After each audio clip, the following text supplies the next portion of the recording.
Zee 24 तास एक पाऊल पुढे। उद्योगमंत्री नारायण राणे यांनी पुन्हा एकदा शिवसेनेवर शाब्दिक प्रहार केलाय।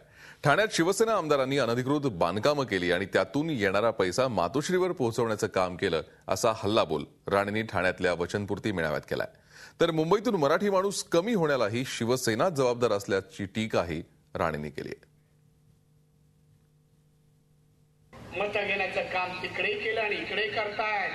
काय कुवत आहे? काय केलं आमदारांनी सांगा? अशी एक विधानसभा दाखवा की त्या विधानसभेत ठाणेचे प्रश्न मांडले आणि त्याला ठाणेकरांना न्याय मिळवून दिला असा एक प्रस्ताव, एक चर्चा, तारांकित लक्ष काय मांडलं हो? कधी मांडलं? कधी बोलले? आहे असं दम आमदारांचा शिवसेनेच्या? काय नाही हो, दम बिम गेला सगळं, माझ्या बरोबरच गेला। काय नाही धमक त्यावेळेला होती ना, मी असताना धमक नाही, रग नाही, काही नाही।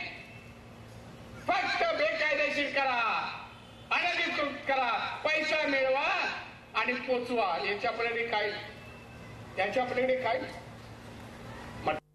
झी 24 तास एक पाऊल पुढे।